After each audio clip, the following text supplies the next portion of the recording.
चलिए आज का टॉपिक स्टार्ट करते हैं। आज का हमारा टॉपिक है हिंदी व्याकरण का एक पार्ट संज्ञा। पहले मैं इसकी परिभाषा आपको समझाऊंगी, संज्ञा क्या होती है।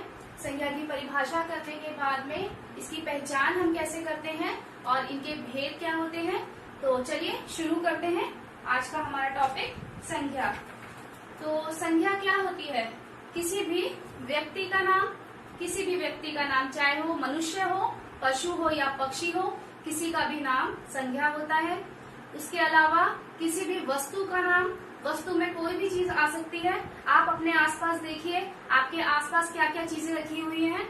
अगर आप रूम में हैं तो फर्नीचर हो गया, टेबल हो गई, कुर्सी हो गई, ग्लास हो गया, स्कूल बैग हो गया, ठीक है, पेंसिल हो गई, पेन हो गया, ये सब क्या होता है? एक वस्तु है।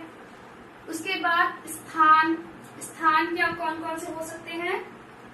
स्थान में आ जाता है कोई भी शहर का नाम, किसी भी गांव का नाम, ठीक है, जिस लोकेलिटी में, जिस कॉलोनी में आप रहते हैं उस जगह का नाम, किसी टेम्पल, किसी मंदिर का नाम या किसी और जगह का नाम, जैसे लाल किला हो गया या कोई मंदिर हो गया, ठीक है, या कोई जगह आप जिस जगह पर रहते हैं उसका नाम, या किसी भी शहर का नाम, गांव का नाम, जैसे दिल्ली हो गया, मुंबई हो गया, बनारस हो गया, ये सब क्या हो जाता है?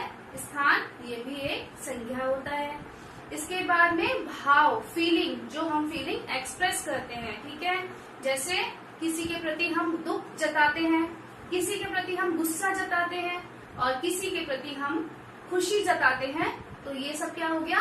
भाव, फीलिंग्स। ये भी क्या कहलाता है? संज्ञा। ठीक है, तो पहले तो होता है इसमें व्यक्ति। व्यक्ति में कौन कौन आ सकता है? मनुष्य आ सकता है, ठीक है, कोई भी प्राणी आ सकता है, पशु आ सकता है या फिर कोई पक्षी आ सकता है, कोई भी आ सकता है। मनुष्य में किसी का भी नाम आ सकता है, जैसे आप अपना नाम ले सकते हैं, अपने फ्रेंड्स का, अपनी फैमिली में किसी का नाम, ये सब क्या आता है? संज्ञा। किसी भी पशु का नाम, जैसे कुत्ता, बिल्ली, शेर, हाथी, किसी का भी नाम। पक्षियों में चिड़िया, कबूतर, तोता, ठीक है, कौआ, कोई भी पक्षी हो सकता है। यह सब क्या कहलाता है? संज्ञा कहलाता है, किसी भी व्यक्ति का नाम। अब आ गया वस्तु का नाम। वस्तु में कौन कौन सा हो सकता है?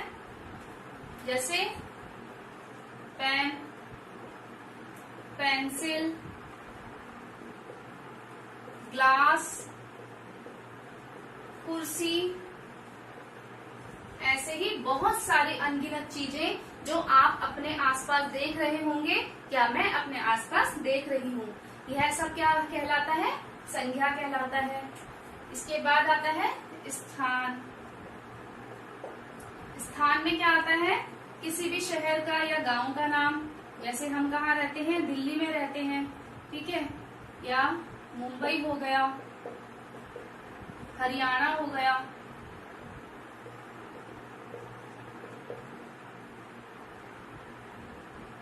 या और भी किसी जगह का नाम, कोई टेम्पल का नाम लिख सकते हैं, जैसे राधा कृष्ण मंदिर, लाल किला या ताजमहल, ठीक है। ये सब क्या कहलाते हैं? स्थानों में ये जगह, जो भी जगह है या आपके आसपास में जो जगह है, आप उन सबको भी लिख सकते हैं। वो सब क्या कहलाते हैं? संज्ञा कहलाती है, जो भी स्थान होता है। इसके बाद बात करते हैं हम भाव। भाव क्या होते हैं? फीलिंग्स, जो हम एक्सप्रेस करते हैं, ठीक है। तो भाव में हम लोग क्या क्या लिखेंगे? पहले ये देख लेते हैं हम कि व्यक्ति में कौन कौन आ गया? मनुष्य आ गया, पशु आ गया, पक्षी आ गया। वस्तु में आ गया पेन, पेंसिल, ग्लास, कुर्सी, पर्दे, दरवाजा, कुछ भी लिख सकते हैं। स्थान, स्थान में क्या क्या आता है? कोई भी शहर का नाम, किसी भी गांव का नाम, जैसे दिल्ली, मुंबई, हरियाणा। टेम्पल, मंदिर का नाम लिख दिया हमने यहाँ पे, राधा कृष्ण मंदिर, लाल किला या ताजमहल, या ऐसे ही और भी बहुत सारे उदाहरण आप ले सकते हैं। तो ये सब क्या कहलाते हैं? संज्ञा कहलाते हैं। इसके बाद में आता है भाव। तो भाव में क्या क्या आता है?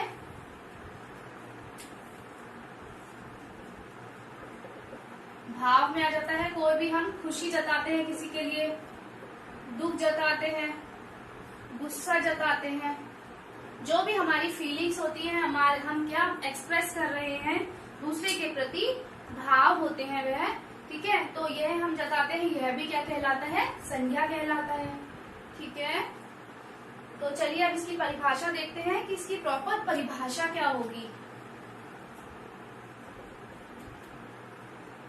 इसको हम कैसे एक्सप्रेस कर सकते हैं? तो किसी व्यक्ति, वस्तु, स्थान, प्राणी व भाव के नामों को संज्ञा कहते हैं।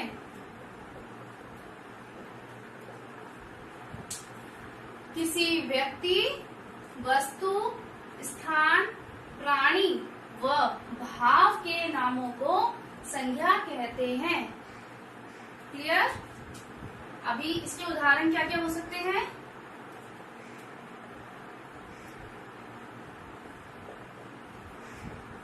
जैसे मोहन आया,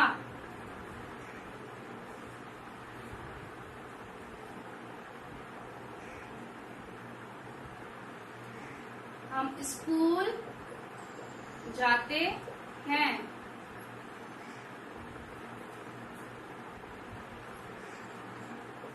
लाल किला बहुत सुंदर है। ये कुछ उदाहरण मैंने यहाँ पर लिखे हैं। पहला है मोहन आया, दूसरा है हम स्कूल जाते हैं, तीसरा उदाहरण है लाल किला बहुत सुंदर है। ठीक है, तो ये 3 उदाहरण मैंने यहाँ पे लिखे हैं।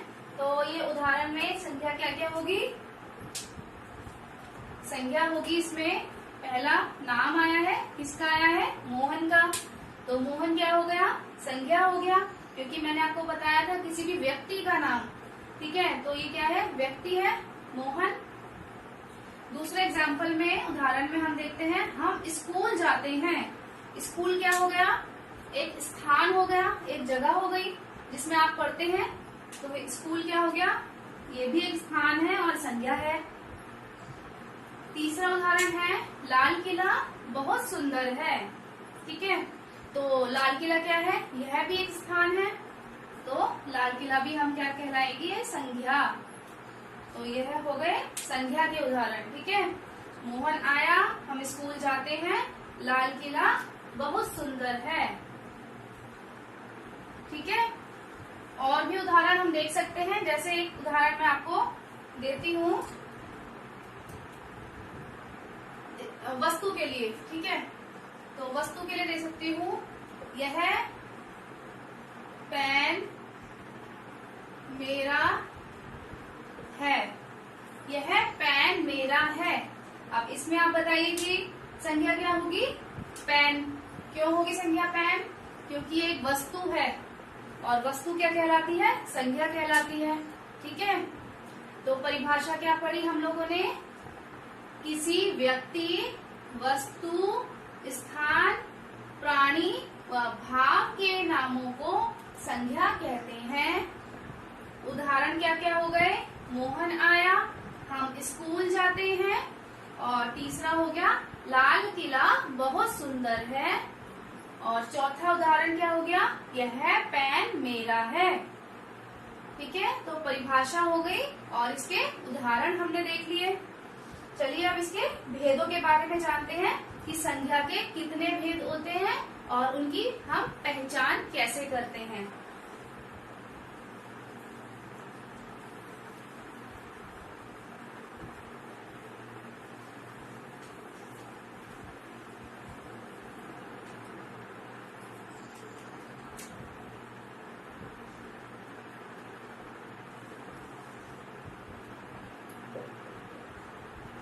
ये हो गया संज्ञा। और संज्ञा के कितने भेद होते हैं? पहला हो गया व्यक्तिवाचक, दूसरा हो गया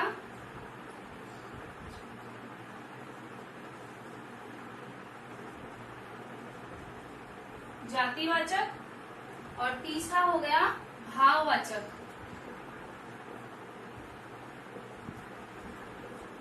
ठीक है, तीन भेद हो गए इसकी संज्ञा के। कौन कौन से हो गए?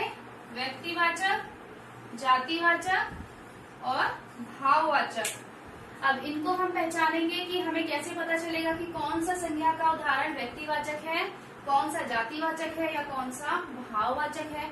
तो उसकी पहचान करने के लिए हमें पहले इनको जानना पड़ेगा ना कि क्या क्या पहचान है इनकी, हम इन्हें कैसे पहचान सकते हैं। तो हम पहले बात कर लेते हैं व्यक्तिवाचक संज्ञा की। तो इसमें नाम क्या आ रहा है? व्यक्ति, पर्टिकुलर किसी व्यक्ति के बारे में बात होगी उसमें, उसे कहते हैं व्यक्तिवाचक संज्ञा। तो इसकी परिभाषा क्या होगी व्यक्तिवाचक संज्ञा की? जिसमें किसी व्यक्ति विशेष या किसी वस्तु विशेष या स्थान विशेष के बारे में बात हो रही हो। ठीक है, खाली व्यक्ति की ही बात नहीं हो रही है, मतलब किसी भी व्यक्ति विशेष, चाहे वो पशु हो सकता है, पक्षी हो सकता है या मनुष्य हो सकता है, किसी स्थान विशेष या किसी वस्तु विशेष के बारे में किसी का नाम लेकर बात हो रही होगी तो वह कहलाएगा व्यक्तिवाचक संज्ञा। ठीक है, तो इसको हम देख लेते हैं।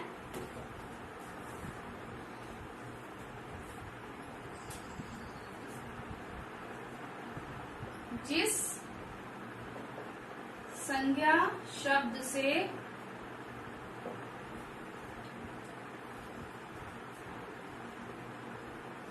किसी व्यक्ति विशेष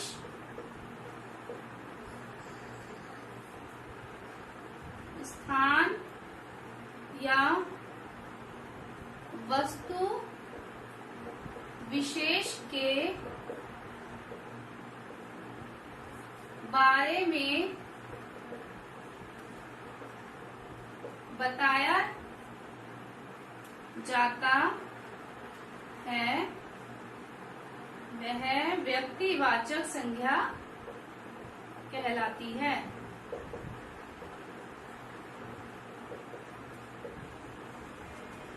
ठीक है, क्या है इसकी परिभाषा? जिस संज्ञा शब्द से किसी व्यक्ति विशेष, मैं दोबारा रिपीट कर देती हूँ, किसी व्यक्ति विशेष, ठीक है, किसी पर्टिकुलर व्यक्ति के बारे में बात हो रही होगी, उसका नाम लेकर बात हो रही होगी, या किसी स्थान या वस्तु विशेष के बारे में बताया जाता है, वह व्यक्तिवाचक संज्ञा कहलाती है। ठीक है, तो हम इसके उदाहरण देखते हैं। इसके उदाहरण क्या क्या होंगे?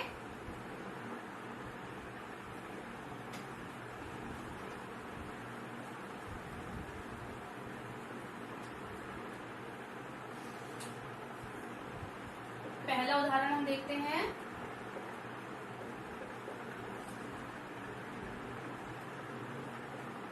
दिल्ली भारत की राजधानी है। ठीक है,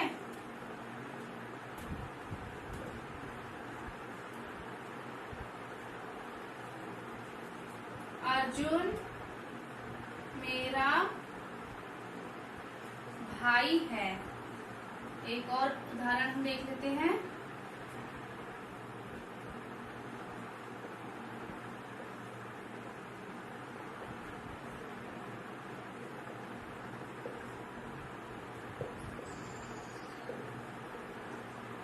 क्या क्या उदाहरण हम लोगों ने लिखे?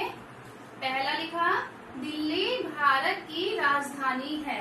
ठीक है, अर्जुन मेरा भाई है। तीसरा लिखा यह किताब बहुत पुरानी है। तो इसमें किसके बारे में बात हो रही है? ये एग्जाम्पल थोड़ा गलत हो गया, इसकी जगह हम लिख सकते हैं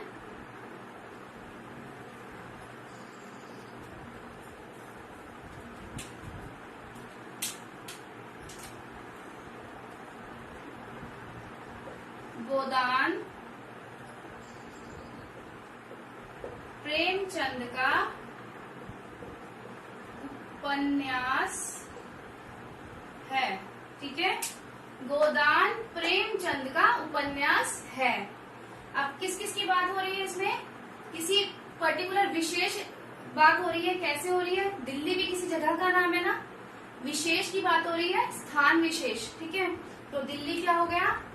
व्यक्तिवाचक संज्ञा हो गई। संज्ञा तो है और संज्ञा का कौन सा भेद है? व्यक्तिवाचक संज्ञा, क्योंकि इसमें शहर का नाम आ रहा है कि कौन सा शहर है? दिल्ली है। दूसरा उदाहरण है अर्जुन मेरा भाई है। अब इसमें किसी की बात हो रही है, किसी व्यक्ति की, किसी लड़के की, और उस लड़के का क्या नाम है? अर्जुन। तो ये क्या हो गया? व्यक्ति विशेष की उसको पॉइंट करके बोला जा रहा है कि अर्जुन मेरा भाई है। ठीक है, तो किसी पर्टिकुलर किसी एक व्यक्ति के बारे में बात हो रही है। तीसरा हो गया गोदान प्रेमचंद का उपन्यास है। प्रेमचंद एक हिंदी साहित्यकार के लेखक हैं और उनका एक उपन्यास है, उसका क्या नाम है? गोदान। तो गोदान क्या हो गया? संज्ञा हो गई, व्यक्तिवाचक संज्ञा। ठीक है, क्योंकि एक वस्तु है, किताब है ना, किताब है और किताब का क्या नाम है? गोदान। गोदान नाम है उस किताब का। तो किसी वस्तु विशेष के बारे में बताया जा रहा है। ठीक है, इसमें स्थान विशेष के बारे में, इसमें व्यक्ति विशेष के बारे में, और इसमें बताया जा रहा है वस्तु विशेष के बारे में।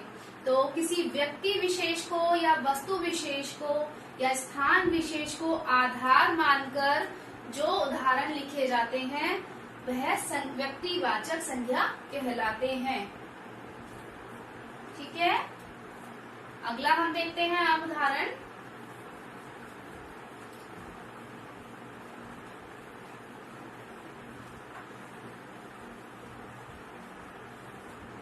अगला उदाहरण है हमारा जातिवाचक संज्ञा का। ठीक है, अगला भेद है जातिवाचक संज्ञा।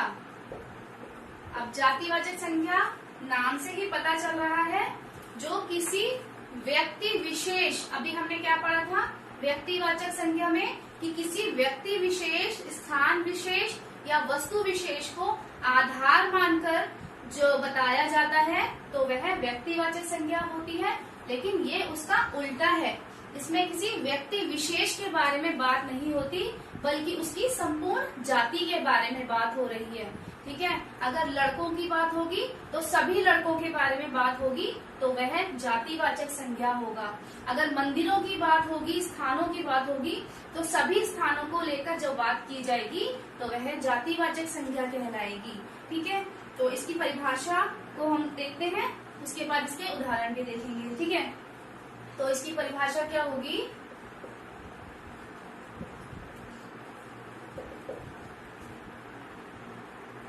जो संज्ञा शब्द किसी व्यक्ति विशेष को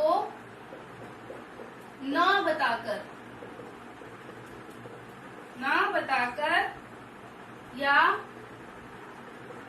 किसी स्थान या वस्तु को ना बताकर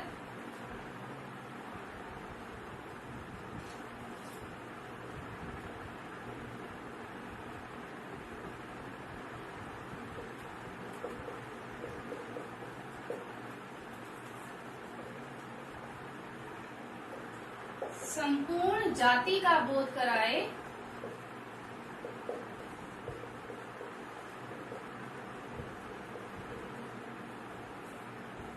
वह जातिवाचक संज्ञा है। क्या बोल रहे हैं ये? जो संज्ञा शब्द किसी व्यक्ति विशेष को न बताकर या किसी स्थान या वस्तु विशेष को न बताकर संपूर्ण जाति का बोध कराए वह जातिवाचक संज्ञा है। ठीक है, तो इसमें क्या बोला है कि विशेषता को ना बताकर, इसमें भी लिखा है कि ना बताकर, तो ये उसका विपरीत हो गया, उसका उल्टा हो गया व्यक्तिवाचक संज्ञा का। इसमें संपूर्ण जाति की बात हो रही है, ठीक है। तो अब इसके उदाहरण हम देखते हैं।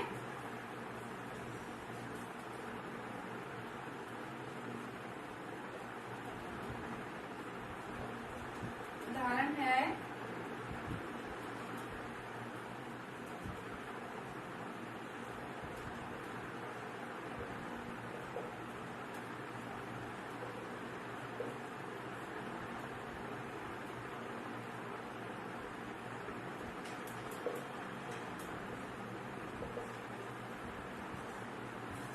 सभी नदियां बहुत सुंदर हैं, ठीक है। अब इसमें संज्ञा क्या होगी?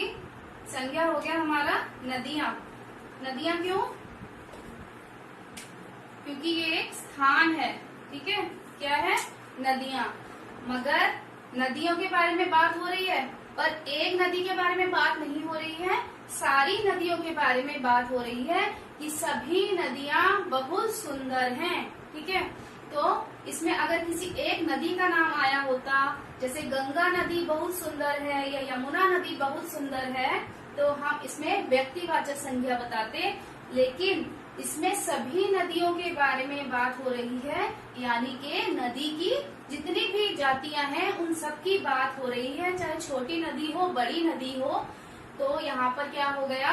जातिवाचक संज्ञा, ठीक है। क्या कहलाया जाएगा? ये जातिवाचक संज्ञा। और उदाहरण देखते हैं। एक बार इसकी परिभाषा दोबारा से मैं पढ़ा देती हूँ आपको। जो संज्ञा शब्द किसी व्यक्ति विशेष को ना बताकर, किसी वस्तु विशेष या स्थान विशेष को ना बताकर उसकी संपूर्ण जाति का बोध कराता है, वह जातिवाचक संज्ञा कहलाता है, ठीक है। उदाहरण मैंने आपको दिया अभी, सभी नदियां बहुत सुंदर हैं। सभी नदियों की बात हो रही है, तो यह क्या कहलाएगा? जातिवाचक संज्ञा। चलिए इसके कुछ और उदाहरण देखते हैं।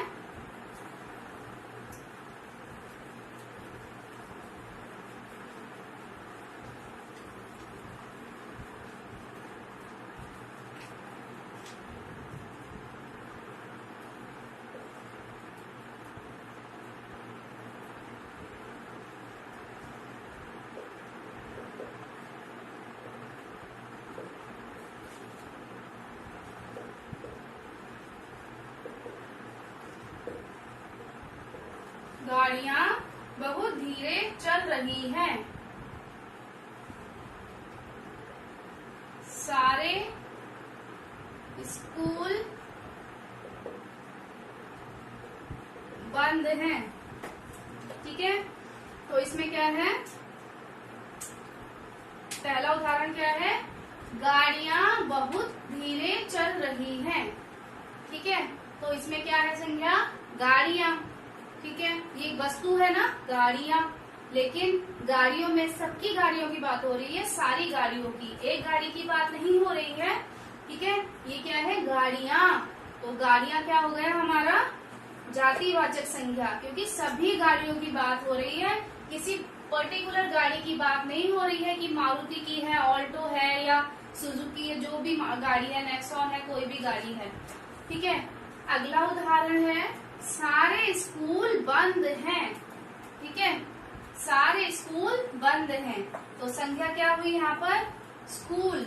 और स्कूलों में किसी एक स्कूल की बात नहीं हो रही है, सारे ही स्कूलों की बात हो रही है, किसी एक स्कूल का नाम नहीं दिया गया है। तो यह क्या हो गया? जातिवाचक संज्ञा। ओके, चलिए अब देखते हैं हम जातिवाचक संज्ञा के भी दो भेद होते हैं। आइए देखते हैं वो कौन कौन से होते हैं और उनकी पहचान हम कैसे करते हैं।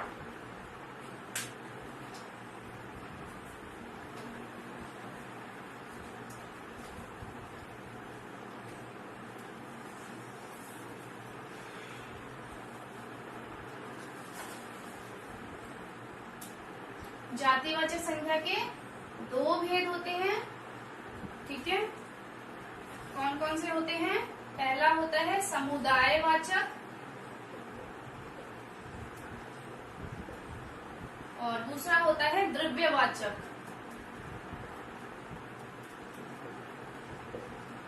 ठीक है, कौन कौन से उदाहरण होते हैं? समुदायवाचक और दूसरा होता है द्रव्यवाचक।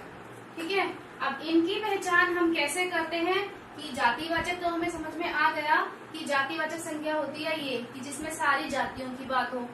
ठीक है, लेकिन अब इसके भेद भी आ गए और इसके भेदों की हम पहचान कैसे करेंगे? तो चलिए इसको समझाते हैं। समुदायवाचक, समुदायवाचक क्या होता है? जिन संज्ञा शब्दों से किसी समुदाय या समूह का बोध हो, ठीक है, किसी ग्रुप के बारे में बताया जाए, उसे समुदायवाचक संज्ञा कहते हैं। जिस संज्ञा शब्द से किसी समूह या समुदाय की बात हो,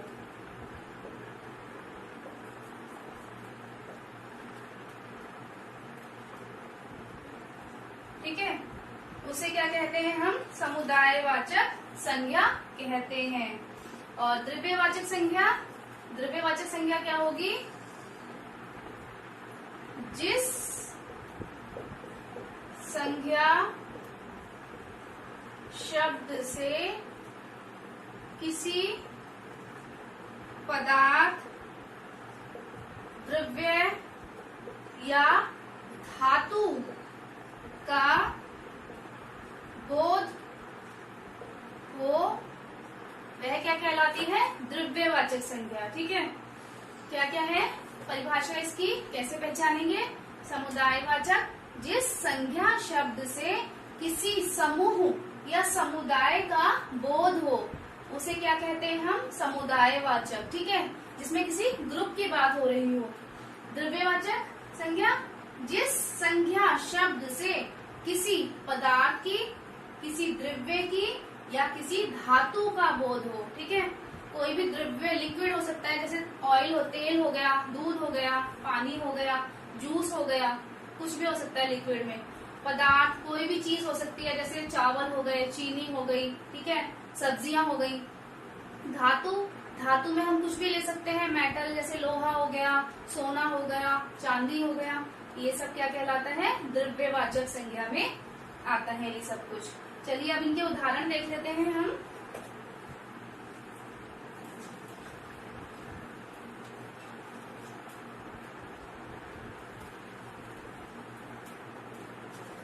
पहला उदाहरण है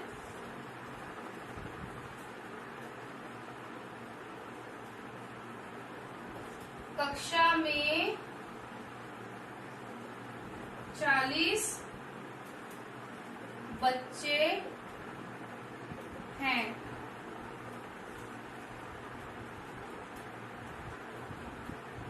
सड़क पर भीड़ हो रही है। ठीक है, तो समुदायवाचक का क्या क्या है? जिसमें ग्रुप की बात हो रही हो। अभी मैंने बताया ना आपको, किसी समूह की, किसी ग्रुप की बात हो रही हो तो वह समुदायवाचक संज्ञा कहलाता है। जैसे कक्षा में 40 बच्चे हैं। ठीक है, तो इसमें संज्ञा क्या हो गई? कक्षा। और कक्षा में कौन सी संज्ञा हो गई है? जातिवाचक का पाठ समुदायवाचक, समूहवाचक संज्ञा। ठीक है, क्योंकि पूरी कक्षा की बात हो रही है, एक बच्चे की बात नहीं हो रही है। कक्षा में जितने भी बच्चे हैं, चाहे 20 हैं, 30 हैं, जितने भी हैं काउंटिंग में, उतने बच्चों की बात हो रही है कि कक्षा में 40 बच्चे हैं। ठीक है, अगला है सड़क पर भीड़ हो रही है। तो यहाँ पर क्या हो गया? भीड़। भीड़ किसका उदाहरण हो गया? ग्रुप। भीड़ क्या होता है? जब बहुत सारे लोग एक जगह इकट्ठे हो जाते हैं तो उसे हम क्या कहते हैं? भीड़, है ना। तो सड़क पर भीड़ हो रही है, तो यह क्या हो गया? समुदायवाचक, ग्रुप की बात हो रही है, तो यह क्या हो गया? समूहवाचक या समुदायवाचक संज्ञा कहलाती है। ठीक है, अब द्रव्यवाचक का देखते हैं। जैसे पहला उदाहरण देखते हैं, आजकल दूध बहुत महंगा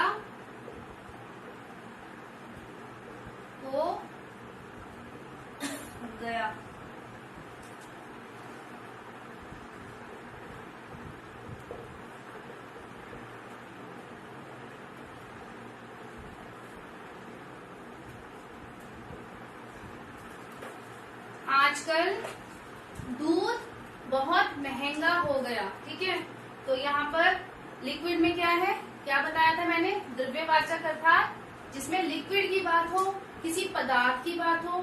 ठीक है, तो यहाँ पर क्या है, दूध। दूध क्या है, एक लिक्विड है ना, लिक्विड की बात हो रही है। घी में मिलावट की गई। घी क्या है, घी एक पदार्थ है ना, तो घी क्या हो गया, द्रव्यवाचक संज्ञा। इसमें हो गया दूध द्रव्यवाचक संज्ञा, और इस उदाहरण में घी हो गया द्रव्यवाचक संज्ञा। ठीक है, एक और उदाहरण भी लिख सकते हैं, बंगाल में चावल बहुत पैदा होता है। तो चावल क्या हो जाएगा हमारा, यहाँ लिख देती हूँ,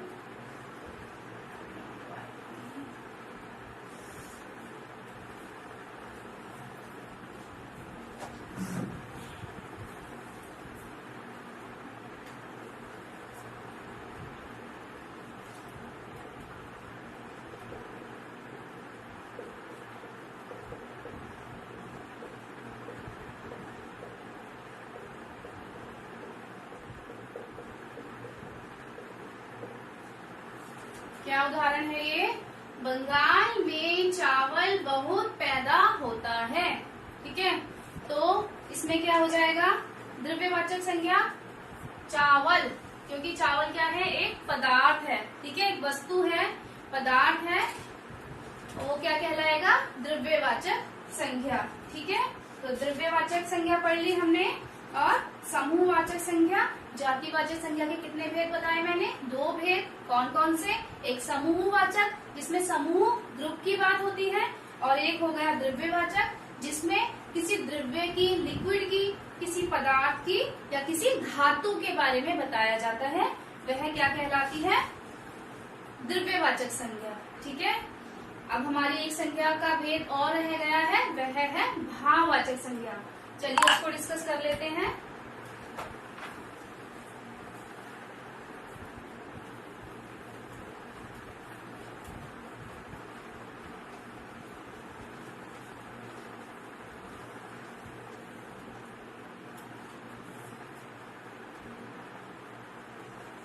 भाववाचक संज्ञा, इसकी परिभाषा देख लेते हैं पहले। वे संज्ञा शब्द जो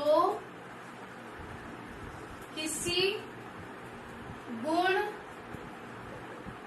दशा या भाव का बोध कराते हैं। ठीक है, वे संज्ञा शब्द जो किसी की गुण, ठीक है, गुण क्या है उसके अंदर, दशा, दशा कैसी है उसकी, या भाव, फीलिंग का बोध कराते हैं, वह भाववाचक संज्ञा कहलाते हैं। अब इसमें गुण में क्या क्या आ जाएगा, गुण अच्छे भी हो सकते हैं या बुरे भी हो सकते हैं, है ना। और दशा, दशा में कुछ भी हो सकता है, जैसे बूढ़ा है, बच्चा है, बचपन का है, बचपन है, या बुढ़ापा है, जवानी है, ये सब क्या कहलाएगी, दशा, कि वो किस दशा में है। ठीक है, बीमार है, यह सब क्या कहलाएगा, उसका भाव। या फीलिंग्स, भाव, कि गुस्सा आ रहा है हमें किसी के ऊपर, या खुशी हो रही है, या कोई दुख हो रहा है, तो वह सब क्या कहलाएगा, भाववाचक संज्ञा। तो परिभाषा क्या हो गई, वे संज्ञा शब्द जो किसी की गुण, किसी की दशा या किसी का बोध कराते, भाव का बोध कराते हैं, उन्हें भाववाचक संज्ञा कहते हैं। ठीक है, अब इसके उदाहरण देख लेते हैं हम।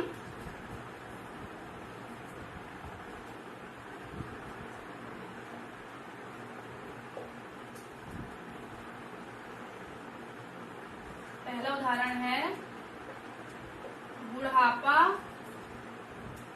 बहुत कष्ट देता है।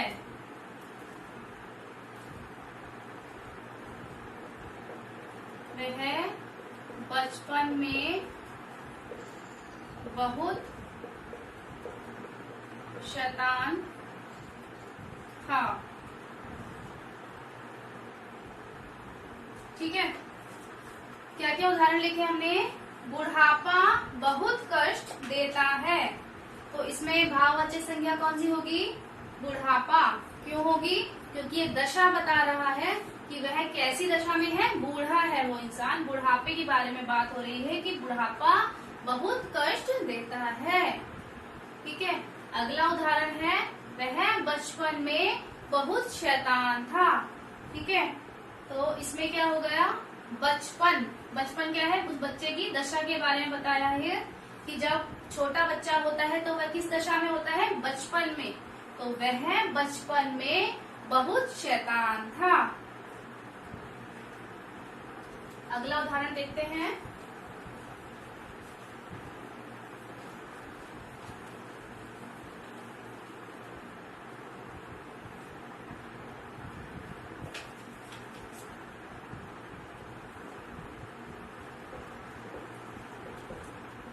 गुलाब की सुंदरता अद्भुत है।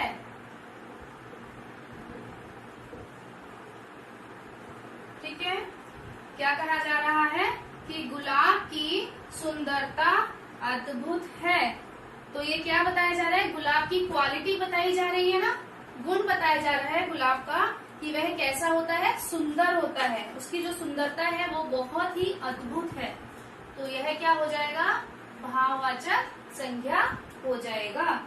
ठीक है, तो जिस शब्द से, जिस संज्ञा शब्द से किसी के गुण, किसी की दशा या भाव का बोध हो, वह भाववाचक संज्ञा कहलाता है। ठीक है, उदाहरण हमने डिस्कस किए अभी कि क्या क्या उदाहरण हो सकते हैं और इनकी हम पहचान कैसे करते हैं।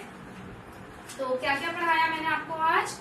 संज्ञा के बारे में बताया, संज्ञा क्या होती है। ठीक है, उसके भेद बताए, पहले उसकी परिभाषा बताई मैंने आपको कि संज्ञा की परिभाषा क्या होती है। ठीक है, फिर उसके कुछ उदाहरण मैंने आपको बताए। उसके बाद मैंने आपको संज्ञा के भेद बताए। कितने भेद बताए मैंने आपको? संज्ञा के 3 भेद बताए। कौन कौन से?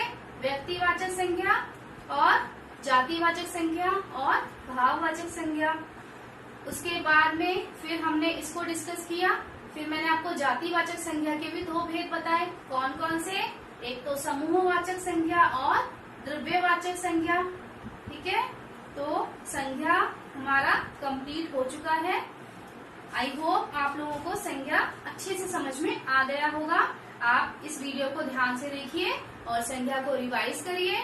और कोई भी अगर डाउट होता है तो कमेंट करके मुझे बताइए और मेरे वीडियो को लाइक करिए, चैनल को सब्सक्राइब करिए। Okay, thank you.